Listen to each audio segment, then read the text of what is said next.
Hello. Is my audio going? It is. Okay.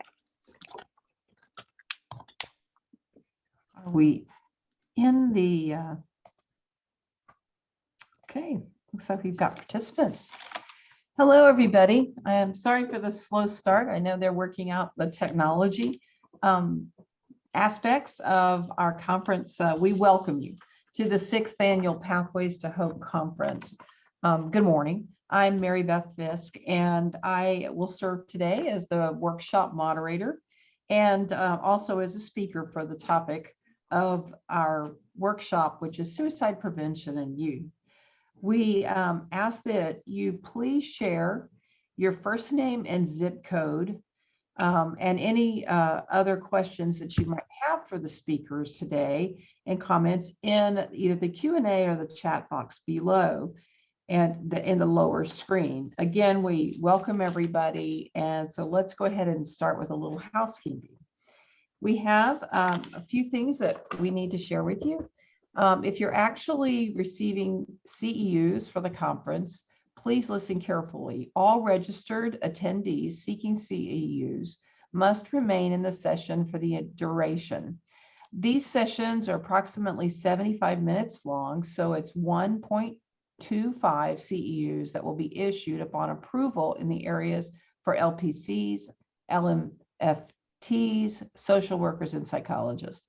Each attendee can qualify for a total of 4 CEU eligible workshops Friday and Saturday. A post-session survey is required, as well as a daily conference evaluation. For those joining us out of state, please follow the CEU instructions, but it will be your responsibility to seek the final approval from your state's credentialing board. We're grateful to have the support of NAMI, Texas and San Antonio and Bexar County Recast Project to make these CEUs available. Again, all registered attendees seeking CEUs must remain in the session for the entire duration of the session. So it is my pleasure to introduce to you our speakers today.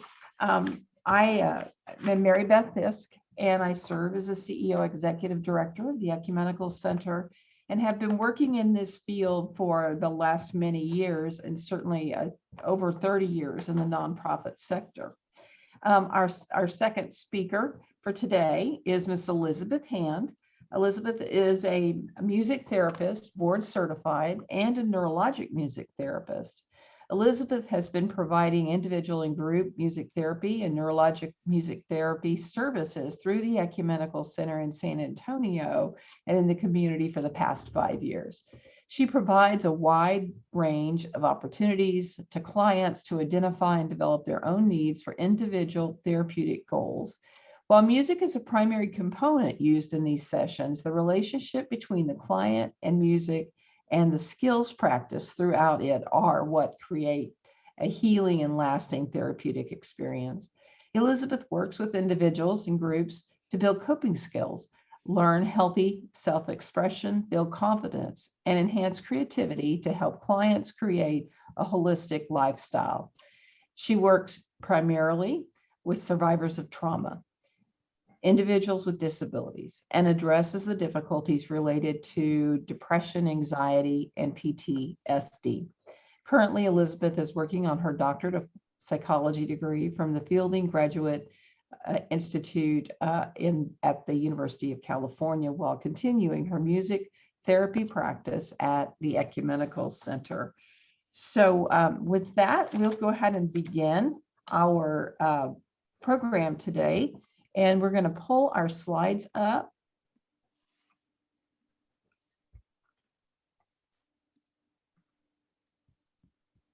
If we can have the host enable screen sharing, please.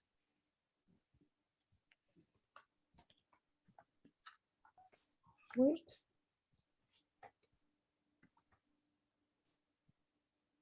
Try one more time. Okay, still need to get the permission to share our screen, if you would.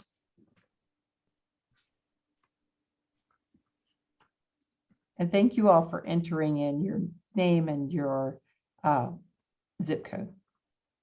Can you do it now? We can. Can you share? It says, Yes. Okay. Very good. So we're going to walk through the conversation today about suicide, a path forward towards hope. Really and truly, as we begin this conversation, being aware of the facts about suicide makes you a vital partner in this area of suicide prevention for not only your small groups, but the whole of our community. So what is suicide? Really, it can be summed up in these 3 bullet points: a final solution to a potential temporary problem. It's that last-ditch effort to end suffering and the belief that things will never change or get any better. So utter hopelessness. There's several terms within suicide that we need to review today. First is suicidal ideation, thinking about suicide. That's a feeling that many people in our communities do get to, that things are just so overwhelming. Suicidal intent, on the other hand, is the intention to act on the suicidal ideation and a suicide plan. Not only do they have the intent, but they also have a plan for how they would carry that out. The means, of course, are the tools or methods to kill oneself. Maybe purchase of a gun or medications, that kind of thing. And then a suicide attempt is when someone actually attempts suicide but does not die. And that is kind of the terminology that we'd like to just share with you today. So as we talk about suicide prevention in our youth, we can review some statistics around teenage suicide.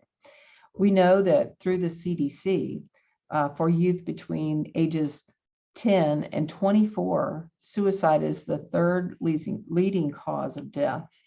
We have more teenagers and adults dying from suicide than from cancer, heart disease, AIDS, birth defects, strokes, pneumonia, influenza, chronic lung disease combined.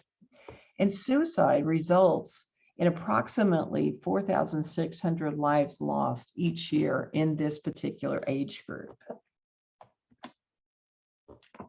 So each day in our nation, there are an average of over 5,400 suicide attempts with young people in grades 7 to 12.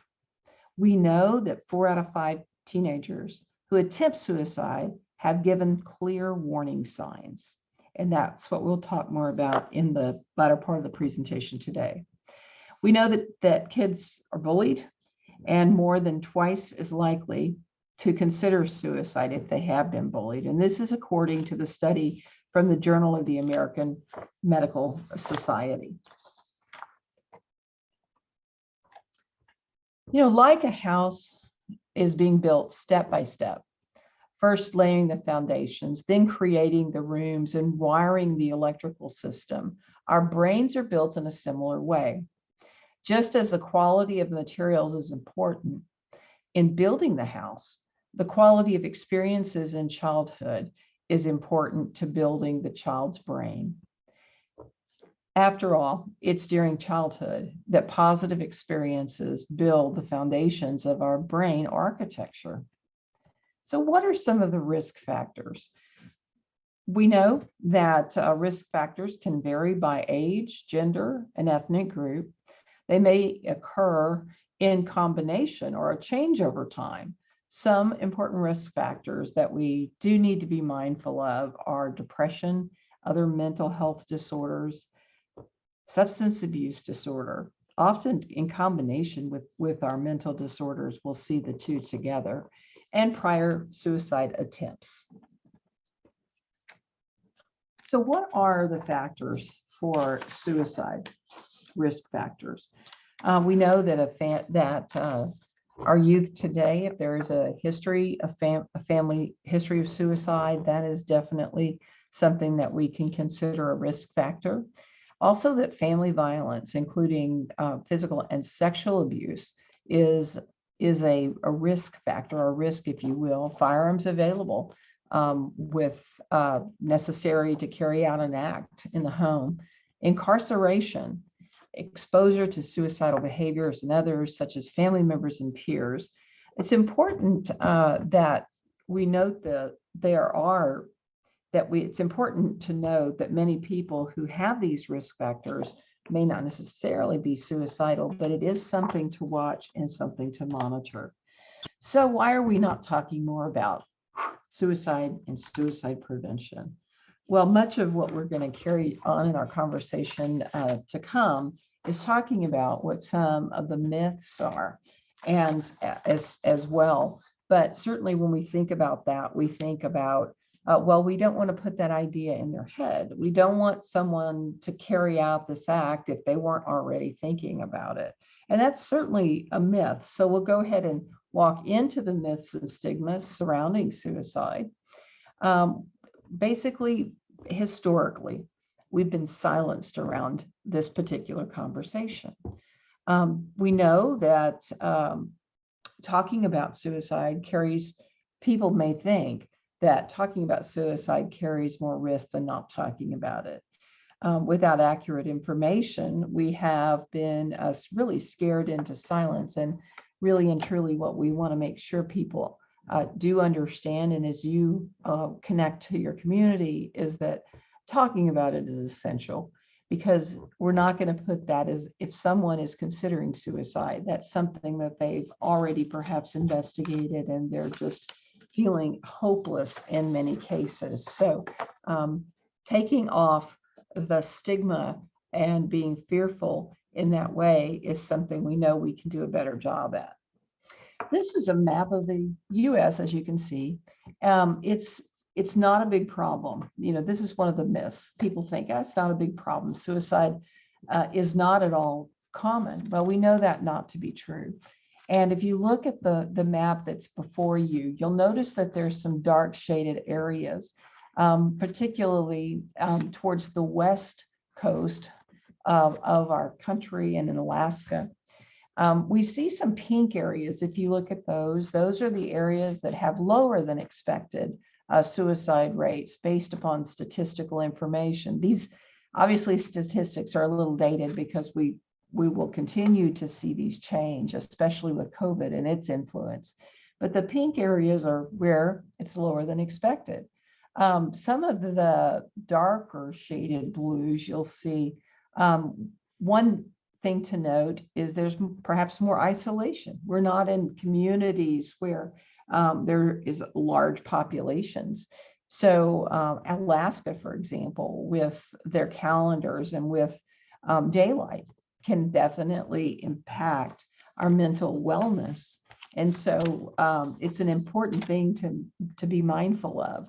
This is something we need to be working on throughout our entire country.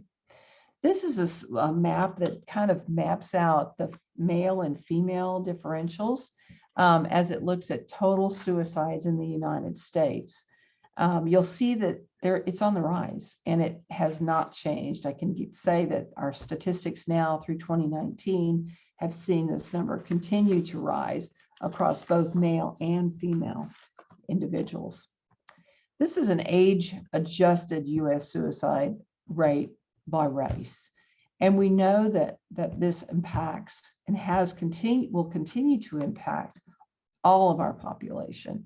But if you look across the bottom section does give you the years. And it's important to look back and look at, we may have had a little bit of a dip in 1999, but it has a marked increase in all of the areas by 2016. And I can tell you that through 2019, those have continued to rise. So suicide facts, here's another from our American Foundation on Suicide. This is their facts as of 2018. On average, one person dies of suicide every 3 hours in the state. This is in the state of Texas.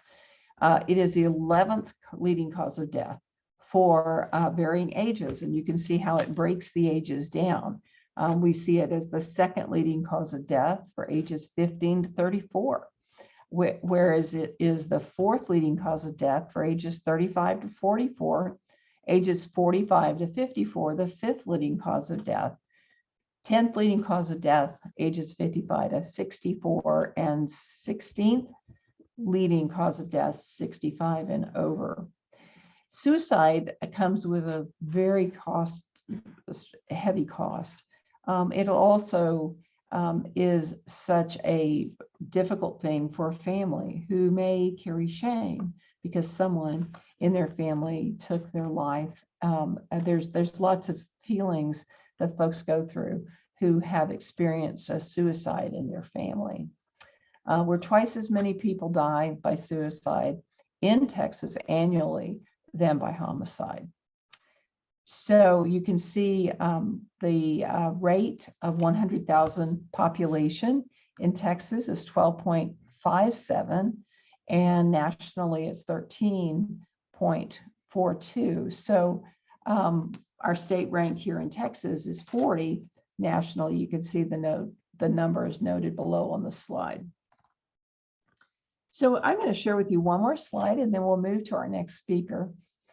Suicide is really the 10th leading cause if you average all ages in the United States. For over 48,000 people died from suicide in 2008. In 2008, there were 1.4 million suicide attempts.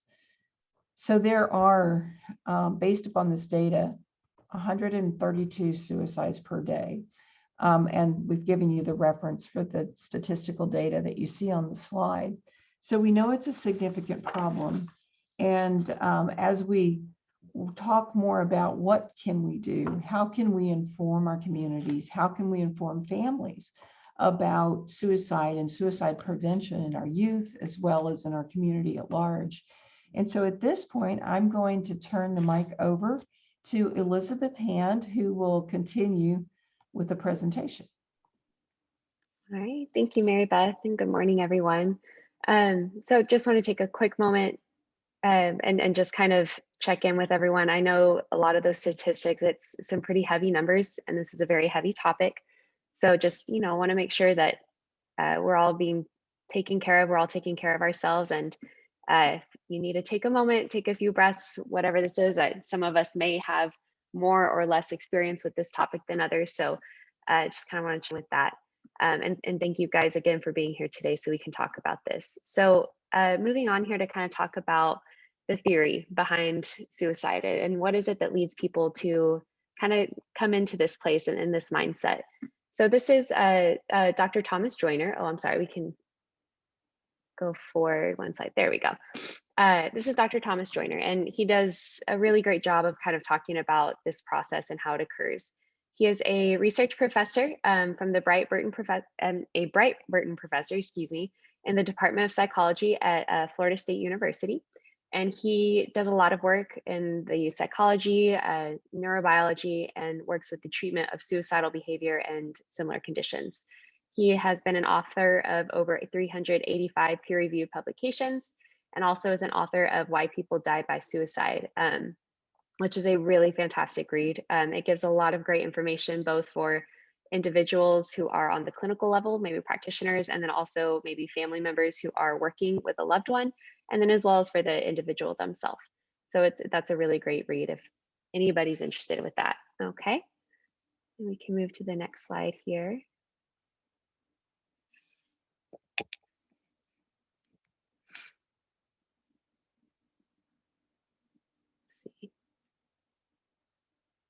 Will it let you page over? Oh, there we go. One more. There it is. Thank you. Okay, so this is Dr. Joyner's theory. He talks about the interpersonal psychological theory of suicidal behavior. So when we talk about that term interpersonal, we're looking at relationships, right? How we as humans relate to one another, because that is so much of it. It's very much dependent on how our psychological health is, how our functioning is based on how how strong our relationships are. It determines so much about our environment and our experience in the world. So this theory, it proposes that an individual will not die by suicide unless she or he has both the desire to die and the ability to do so. So these are two kind of key factors here that we're going to get into. So this first piece, what is the desire for suicide, and what are its constituent parts? So this theory asserts that when people hold two specific psychological states in their mind simultaneously, it's going to lead to that desire. And when they have these psychological states in their minds for long enough. So these two states are perceived burdensomeness and a sense of low belongingness or social alienation. And we'll talk a little bit more about those in a minute. And the second question here is, what is the ability to die by suicide? And in whom and how does that ability develop? So the second question, it's talking about at what point do a person gets to where they are actually capable of going through with this? Because our natural instinct as humans is self-preservation, it's to live. And so there actually has to be a pretty strong force of will to actually go through this. So we'll look at how that process occurs and how it is that an individual can get to that point where their will overpowers that instinct for self-preservation. Okay. Go to the next slide here.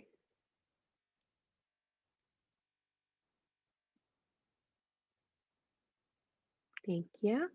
All right, so this is kind of a breakdown of Dr. Joyner's model. So we can kind of think about this as a model of the mind and the behaviors that might lead to somebody dying by suicide. So on the left side here in the yellow circle, we have perceived burdensomeness and thwarted belongingness. So the two mind states that lead to the desire for suicide.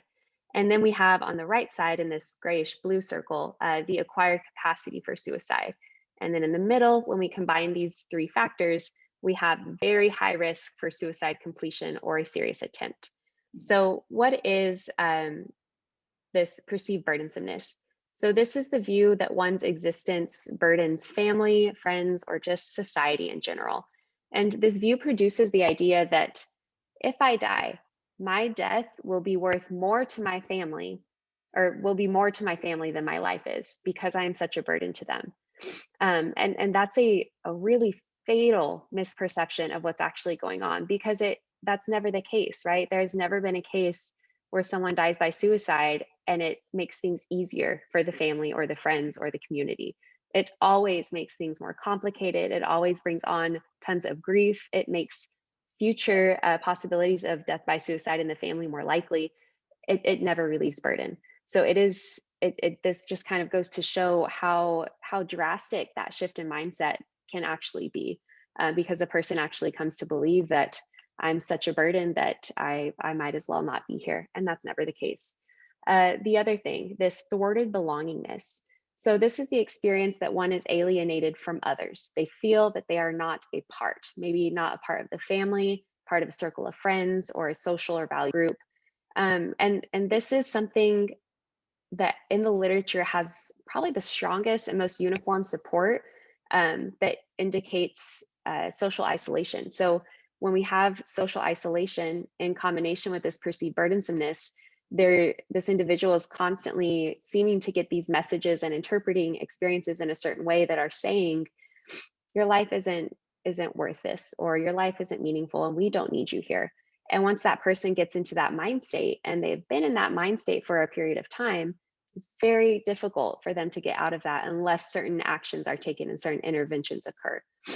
All right, and we're going to go to the next slide here to talk a bit more about the acquired capacity. Okay, so what does it mean? Acquired capability for suicide. So again, the instinct for self-preservation is very strong. And for the most part, many of those who do get to that point where they attempt suicide often fail because they stop themselves at that last minute, because that instinct for self-preservation is kicking in. So then how do those who complete suicide actually overcome it? What are the factors leading up to that lead to that point? Well, in one word, it's practice. So in Joyner's theory, he talks about how suicide victims will literally work up to the act of suicide by getting used to danger, getting used to fear, and getting used to pain. And this might occur, and they might do this through a variety of ways over their lifetime. For some individuals, this practice might be deliberate. They might be engaging in reckless behavior, either by cutting, self-harm, or other types of even repeated suicide attempts. And others maybe have a history of dangerous accidents, or maybe they have medical procedures or severe illness that have caused them a lot of pain and have caused them a lot of discomfort.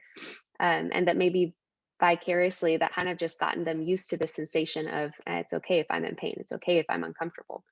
And another example is something like physicians, right? So physicians actually have a very elevated risk of suicide because they're exposed through their work to pain and to suffering on a daily basis. So it doesn't seem as drastic, it doesn't seem as intense or dramatic as maybe other people in other fields or other professions might see it as, because they're around all the time. And so self-injury and dangerous situations, they become unthreatening, mundane. You kind of become a little bit numb to it. And according to Joyner, this makes it easier to carry out. So he says, some people think that those who commit suicide are weak, but it's actually about fearlessness. You cannot do it unless you are fearless. And this is behavior that is learned. So Joyner's theory explains why really kind of disparate groups of people, it can be anywhere from individuals diagnosed with anorexia, athletes, sex workers, physicians, have higher than normal rates of suicide. And this is because the lifestyles of these certain populations expose them to pain, either that of their own pain or that pain of others. And in a sense, this hardens them against suffering. So it also explains why a relatively large number of people do want to die, but only a fraction actually do. And so likewise, many people, they are capable of hurting themselves fatally, but most do not. And there's relatively few people in this kind of danger zone of desire and capacity. And then there are the people who are, these are the people who are at the greatest risk for suicidal behavior. So many may get to that point where they have those two mind states, but then do we have to make sure that we're also looking at what is their capability? Have they been purposefully exposing themselves to danger, or does their lifestyle naturally expose themselves to that? And maybe they're not even aware that they have become kind of numb to this idea of death and pain. So those are those three factors that we're going to kind of talk about and use to challenge some of the myths about suicide. So we can go ahead and move on here to the next slide. Okay, so start with this myth. Only certain people are at risk for suicide. It would not be anyone I know. So this myth is sometimes attributed to that idea that those who die by suicide have serious psychological diagnoses. However, this is not always the case, and it's not always apparent that someone is contemplating suicide, right? So if we think back to those two mental state, those two factors that lead to the desire for it, social alienation and perceived burdensomeness, we can kind of maybe take a moment of self-reflection and think, how many of us at one point or another have felt like we don't belong? Or maybe how many of us have felt like we are maybe a burden to somebody? At some point in our lives, we have all experienced that, right? And if we can think about the fact of, well, if I can experience this, then how likely is it that many others have experienced that, and to a higher degree? And if that's the case, then it's more than likely we have all known somebody or multiple people who have considered this or who are thinking about it. So it's not always just because there is a severe mental health diagnosis. That certainly can be a case most of the time, but often or not, it's also just certain environments and experiences that this individual has had that leads to these three factors. All right, so let's talk a little bit more about that, the mental health side of this. So when we're looking at mental illness and suicide, at least 90% have had a mental health concern at the time of their death. However, these concerns usually have not been recognized, diagnosed, or adequately treated. And so that's why it's important that we can kind of raise awareness within medical communities, schools, parents, churches, youth groups, so that we can provide these education on what the warning signs are and where we can go to get help. Because oftentimes there's a lot of warning signs that were not seen or heard before somebody dies by suicide, because they didn't seem like they were in need of support. A lot of times individuals who are contemplating this seem like they are functioning at a perfectly healthy and happy level, when on the inside, their mind is in chaos and in complete discomfort. So it's important that we kind of start to learn what some of these warning signs are and what some of the contributing factors are that might lead somebody to that. Okay. All right, so the next myth here, if they talk about suicide, they won't do it, so I don't need to be concerned. Well, if they're talking about suicide, it can either be a warning sign that they're getting really comfortable with this idea, which again is that kind of idea of practicing, getting used to something, that ability to actually complete the event. Or it could also be, if they're talking about it, that it's a cry for help, right? So it's one of the two most of the time. So we want to make sure that if somebody is talking about it, or if we hear some of these concerning statements, such as, I don't really know if it's worth it anymore, then usually it's a sign that, I think I need to talk to this individual. I think maybe I should point out to them that I'm concerned, because when we do that, it starts to kind of contradict those two fundamental beliefs of I am a burden and I am alienated and isolated. Because if somebody is taking the time to talk to them, it's going to challenge those beliefs. So it's important that we kind of move past the idea that if they're talking about it, then they're okay. All right. The other myth, another myth here. So it's too risky to talk to someone about suicide. If they were not already thinking about it, you might give them the idea to try it. So again, asking them shows that you care. If there are concerning behaviors and you reach out to talk to someone, it's going to challenge those thoughts. And for the most part, when we're looking at those two mind states, those have already been going on for a long enough time. So by somebody just bringing up that conversation, it's not going to further it. It's not going to change it. In all possibility, it's actually going to lessen it. It's going to kind of mitigate the actual risk for the person going through with it. Okay. All right.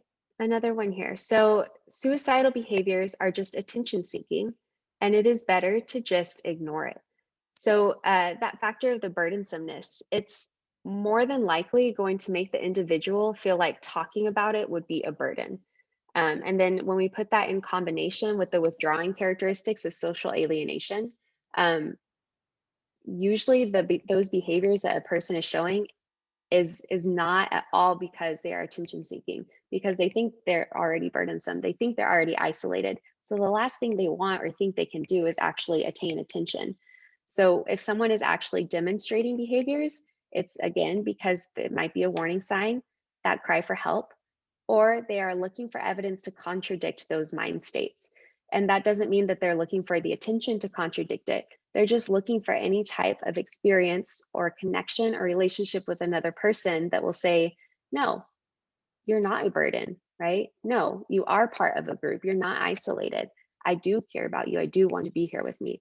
So it's more about wanting to have that interpersonal connection and wanting to have that support with another human being, that sometimes those behaviors come out, and sometimes they can appear to be attention seeking, but it's really just, I'm needing to connect to somebody. I'm wanting to connect to somebody. Okay. All right. So if they are considering suicide, there is nothing I can do. Absolutely not. And this isn't to say it becomes your responsibility and that you are solely responsible for saving this individual's life. That's not the case, because at the end of the day, we are all our own persons. We control our own behaviors, and we can't hold ourselves responsible for what others may or may not do.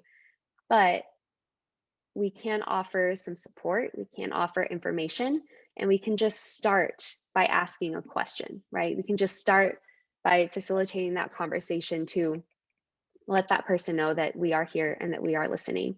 And again, more often than not, just having that one voice that will say, hey, I notice you, and I notice that there's something going on. That's going to make a huge change in how well, or in the likelihood that this person is going to go through with suicide. All right. Okay, so let's talk again a little bit more about these risk factors. Just want to make sure that these are things that we can all become a little bit more aware of and become familiar with. So a few risk factors.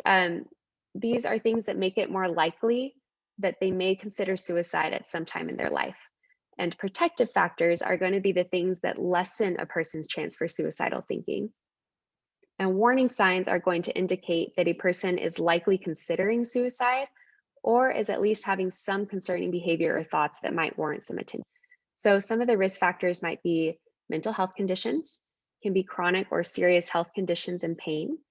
It might be access to lethal means, may have a family history of suicide, history of previous attempts, childhood abuse, family violence, harassment, bullying, relationship problems, unemployment, substance use disorders, experience in foster care system, and childhood abuse.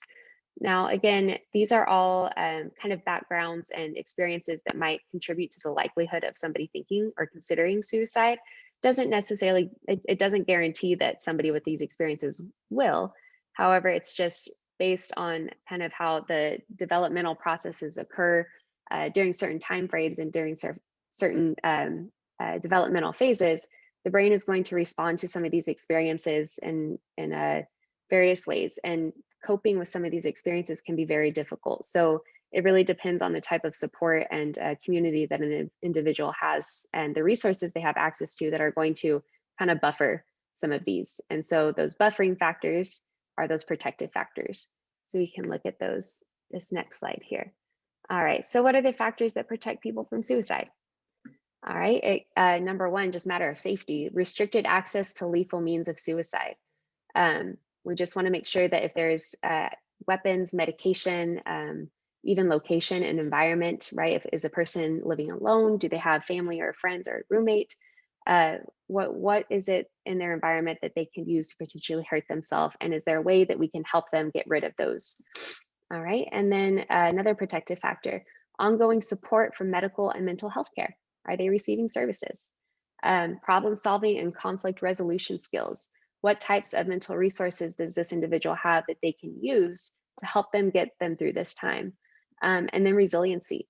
And this is a really amazing concept, right? So it's this process of adapting well in the face of adversity, trauma, tragedy, threats, sources of stress. So when an individual has really high level of resiliency, they're going to be able to kind of work through some of these thought processes a little bit more efficiently. And resiliency is something that can be built. It's something that can be supported, whether it's through relationships like with a parent or a friend, or through something with professional support like counseling. Another factor is healthy coping skills. What types of coping skills does this person have access to? Is it substance use, or is it maybe exercise? It's gonna be a huge difference in the outcomes of those two. And then also cultural and religious beliefs that discourage suicide. These are some things that are very inherent and deep beliefs that can kind of really be a huge buffer to that person actually going through with this, right? So they might have those two mental states, but then maybe these cultural or religious beliefs are going to be the thing that stop them from feeling that they're actually capable of going through with this. And then we have a strong family and community support. And of course, those are always going to be major protective factors for any type of stressor. Okay. All right, so recognize the warning signs. There are verbal warning signs, and these might be talking about killing, about an individual killing themselves. They might talk about how they feel they're such a burden, maybe feeling trapped or hopeless. And hopelessness is a pretty important piece. A lot of the literature points to showing that hopelessness is a pretty big factor to look at. So if an individual is talking about how they have hope or outlook for the future, that's definitely a big sign that they're struggling and that they're considering hurting themselves. All right, and then the behavioral warning signs. They might become a little bit more withdrawn. They may isolate themselves, begin to say goodbyes, give things away, such as things that were important to them. They might start trying to get rid of their pets or their animals, or maybe just trying to get rid of furniture. It can be any kind of manner of thing that all of a sudden they're trying to get rid of all of these items and unburden themselves, so to speak. It might seem like that. There can be changes in sleep, and sleep is important because not only does a lack of sleep lead to the increase of an individual feeling depressed and considering suicide, changes in sleep can also indicate that this individual is going through a pretty drastic shift in their mind state, and that is limiting their sleep. So it's kind of that cycle of I'm not getting enough sleep, and that's contributing to my depression or my thoughts of suicide, and that's contributing to my not getting enough sleep. And so then we also have if they begin any type of substance use as well to begin coping. All right, and changes in mood. We might see that they're a more tendency to become depressed, again with hopelessness, or there might be more irritability or a loss of interest in things. And the thing here that is kind of surprising and seems a little bit different is a sudden sense of calm. A lot of times we might see somebody going through a really chaotic time period, or maybe they have been very depressed or anxious for a long period of time, and all of a sudden they're very calm. And that can be a good thing. It may mean that they have found some peace and have found a way to work through it. But we want to make sure that it's not the other instance where they have found this sense of calm because they've come to that decision to commit suicide, to die by suicide. And so sometimes when an individual has actually made that decision, they feel this sense of peace because they have a plan and they have a time frame, and they're not stressed or anxious anymore about how long do I have to keep living with this.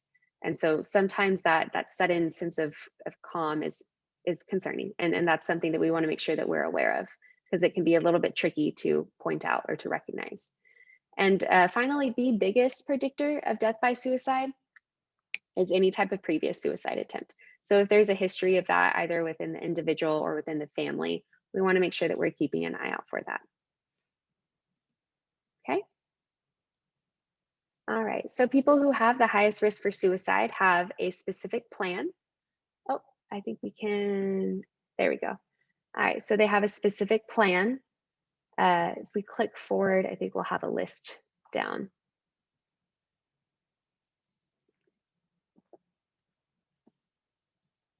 There we go. So a specific plan, the intent to do it, the means to carry it out, and then the specific time frame to act on it. So a specific plan, well, we'll talk about these a little bit more in depth, but a plan is how is it that they want to do it, right? What's the way that they want to in their lives? And then what is the intent, right? So we start looking about the capability. Is there a possibility this individual truly does have that intent? They have the means to do it, right? What access do they have to do these things? And then what is their time frame, right? So if they have all of these 4 factors considered and thought and planned, then it's a very high possibility that they're going to go through with it. So these are kind of the areas that we can sort of keep an ear out for and look for in conversations with people that we might be concerned for. Okay, so what can we do? We can listen, we can ask the question, and we can get them help and find them resources.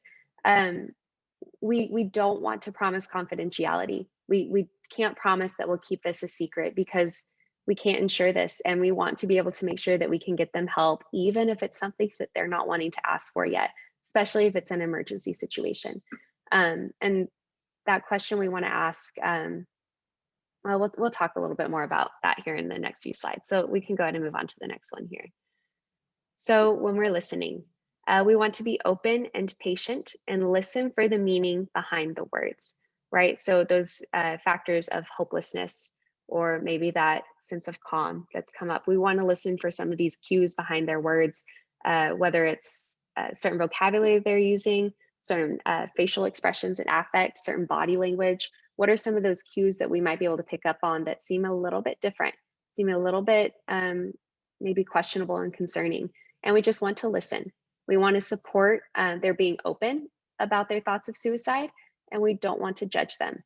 All right. And something that's also very important is not to minimize their pain. We don't want to say, things aren't that bad. You're okay. You'll get through this. No, we just want to listen, right? And offer empathy rather than trying to fix the problem.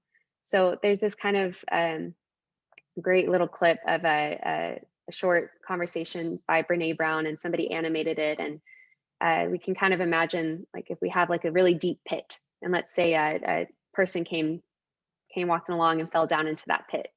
All right, another person comes walking down and kind of leans over and looks into the pit and says, man, that really sucks. It must be kind of hard. I'm sorry that happened to you.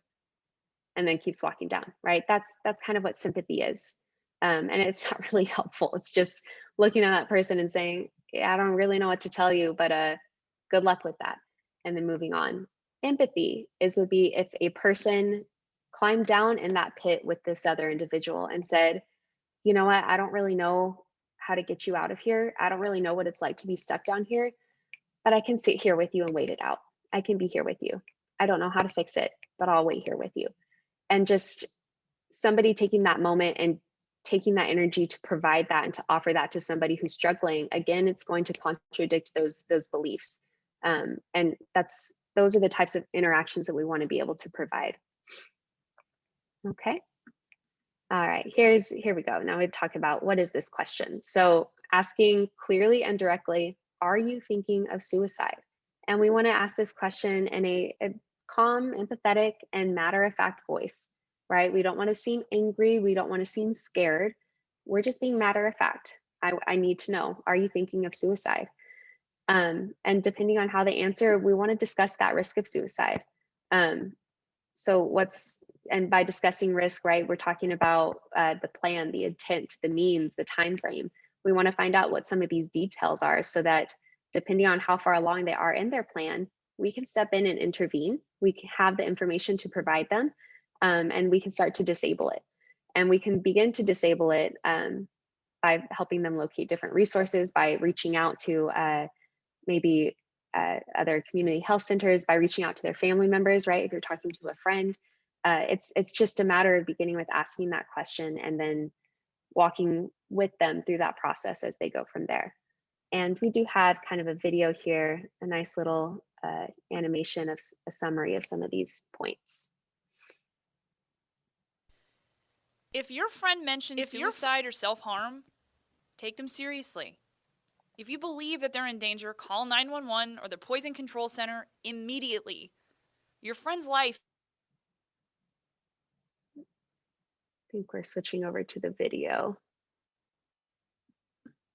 Give us one moment here.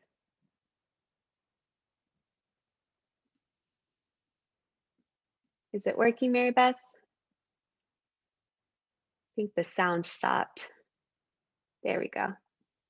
If your friend mentions suicide or self-harm, take them seriously. If you believe that they're in danger, call 911 or the Poison Control Center immediately. Your friend's life is more important than their privacy. Wellcasters. Have you ever had someone just want to end it all? Permanently? It's never easy to think about or hear. Yes, life can get so complicated and overwhelming, it's hard to even imagine that things would ever get better again. But most people bounce back. Unfortunately, some don't. Suicide is a tragedy that affects everyone, and it's one of the leading causes of death for people 24 and younger. Here's what to do if you suspect a friend might be having thoughts of suicide. Tip 1. Learn to recognize dangerous signs. Has your friend talked about feeling hopeless or anxious? Have you noticed a change in your friend's behavior, acting withdrawn, sleeping less, sleeping a lot more? Maybe they're abusing alcohol or drugs, giving away their belongings. Maybe your friend has even talked about hurting themselves, or worse, wanting to die. For a complete checklist of suspect behaviors, pause and print out our worksheet. Tip 2. Initiate dialogue in a non-judgmental way. Sit your friend down in a comfortable or familiar environment where the two of you can talk privately and freely. Start by telling your friend how much you care about them, but some of their behaviors have concerned you. Refer to our worksheet for ideas on how this conversation might flow. If you determine that your friend is in danger and that they need help immediately, please call 911.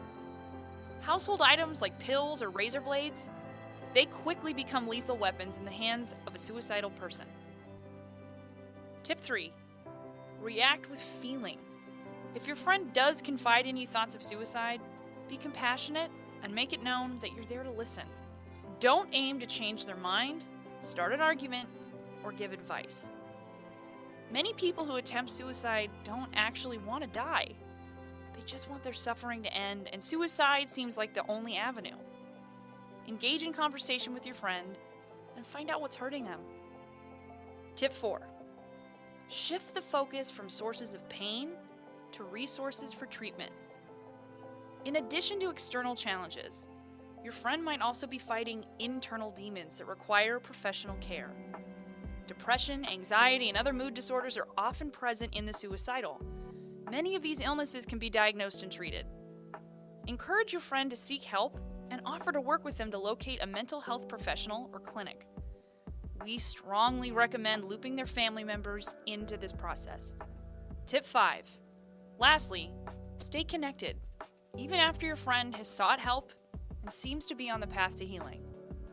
Encourage other friends, roommates, and family members to check in on your friend during this vulnerable time.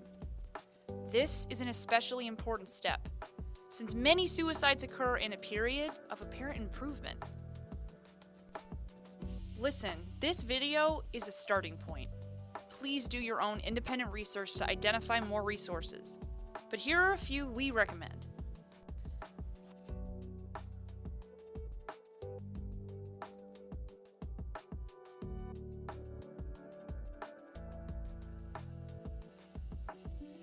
You can save a life just by reaching out to someone who's in need.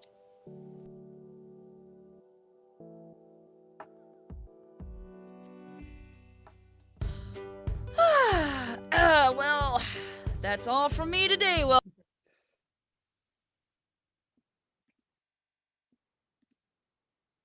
Okay, thank you. And we'll go ahead and look at our final slide here. So at the end of that video, they had another great list of resources. And this is something that we kind of compiled here for our community here in San Antonio. So when we're looking, if we're talking with an individual and they are considering it and we are concerned, if it's a crisis, if it seems like the threat is pretty imminent, then we want to call 911. Or you can take them to a hospital and have them evaluated for suicidal ideations. You don't have to do this alone. It is perfectly fine to reach out to a professional or a community member or a family member. Never want to keep it a secret. Want to make sure that there are multiple people on this support system to walk through kind of this journey and this path with this individual. And it's important that you can explore resources together, because not every resource is going to be the right fit for each person. So we want to make sure that there are multiple options so that this person has the best fit for them. Another great resource is the National Suicide Lifeline, and they have a call line and a chat line as well. This can be for if an individual themselves is considering suicide, they can call this. This can be if a family member or a friend is concerned about another person, they can call this resource and get some information. Can also contact us, the Ecumenical Center. We do not provide inpatient care, but we do provide long-term outpatient care, so that as the individual begins to heal and begins to recover, they have that continued support. And then we also have here Clarity Child Center, which is going to provide inpatient care services for children and adolescents, and then Laurel Ridge, which will provide for all ages. All right, and then we have some final resources here, which you all are welcome to either take a screenshot of this, or maybe we can share this PowerPoint, but just several different, again, points of information so that you can find what's going to work best for you. Okay, and Mary Beth, did you kind of want to, there any other kind of final thoughts? Or I know we have some time to hear. We do, and if anyone has a question or a comment, we welcome you to put that into the chat, and we will work our way through those. We do have a couple of comments in the chat. Elizabeth, if you could take a look at that. Yeah, I see Miss Mina discussed about children with freezing dissociation, growing up with withdrawal and termination of life. Yeah, some of those factors of ADHD. So kind of talking about from that mental health diagnostic perspective. I see here also a conversation about internet games. That is something that's a little bit newer. So certain types of video games that encourage or glorify suicide by one way or another. And that's a pretty concerning things. I think one good thing is that these types of games and this type of outreach, so to speak, is being pretty well monitored now. But there's always a way. There's always a way to access certain forums and environments like this. So that is definitely something to be aware of. All right, and let's see. Oh, wondering about how many primary care physicians give trauma scales. So I think that's a great thing for primary PCPs to be able to give out, because it makes such a difference as far as health outcomes goes. And then we have the Mary Beth. Thank you for sharing those resources there. Okay. And any other questions or requests?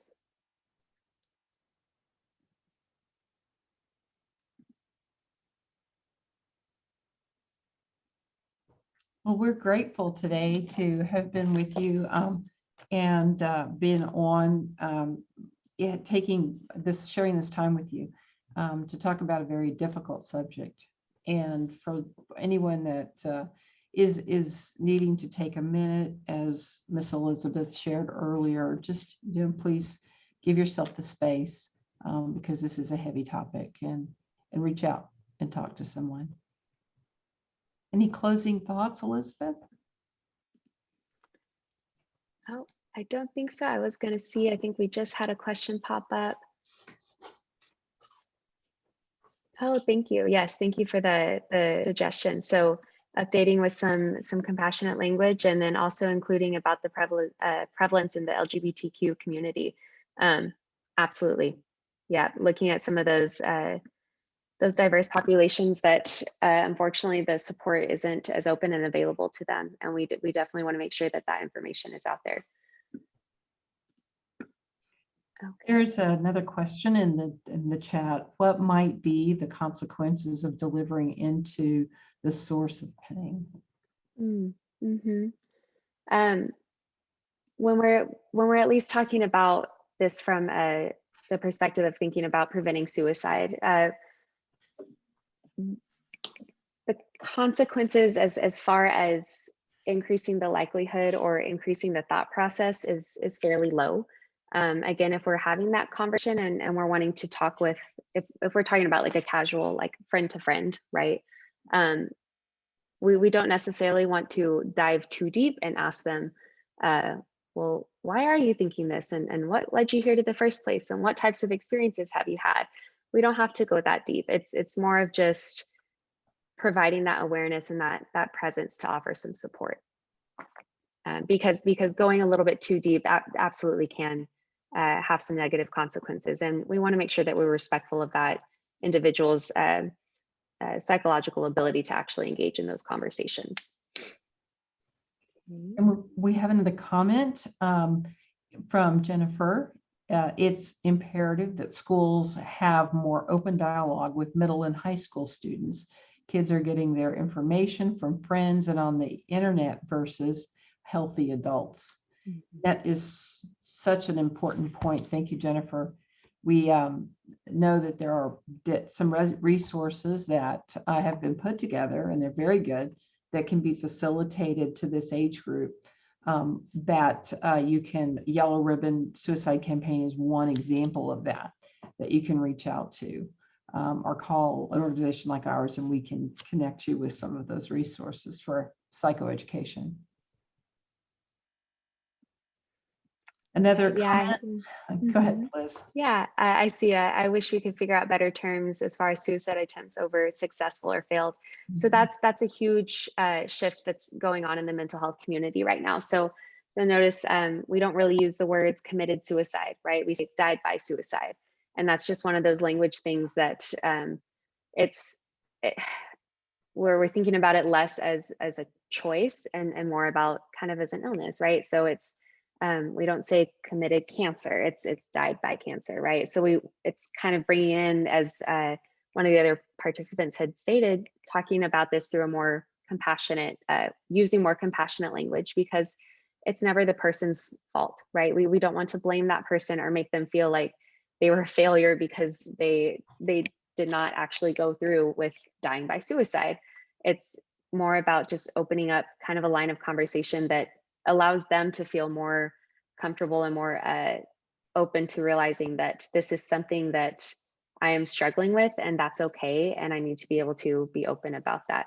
So definitely want to kind of get rid of that, those language that feels blaming.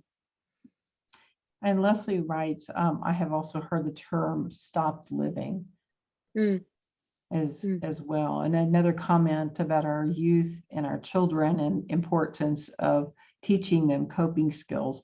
In the San Antonio area, we do have several nonprofit mental health organizations who do provide services for mental health counseling and support groups within school districts, and that effort is growing.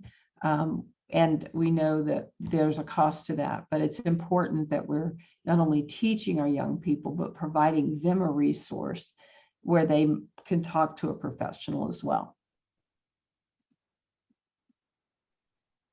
I think we're nearing our time together. Liz, do you want to give a closing thought, and we'll follow? Sure.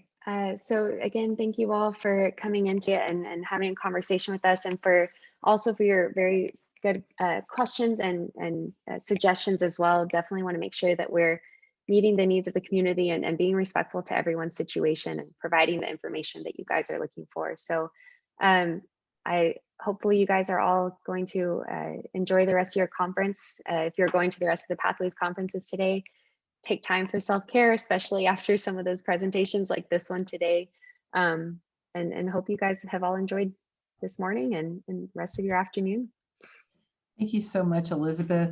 Again, the emphasis on suicide prevention and knowing what to do and say is so incredibly important, and increasingly important, as Christy notes in the chat box. So we're grateful again for your attendance and for reviewing with us the importance of walking alongside. There is a group here in San Antonio for family members and friends who've lost a loved one to suicide. That group is Solos. And if you have an interest in or know someone that would be interested in joining that support group, you're welcome to send an email to my email, which was in the resources and I'll put it in the chat as well, and we can get you connected to the group. So thank you so much for your time today, and we hope you have a wonderful conference. Bye-bye, everybody.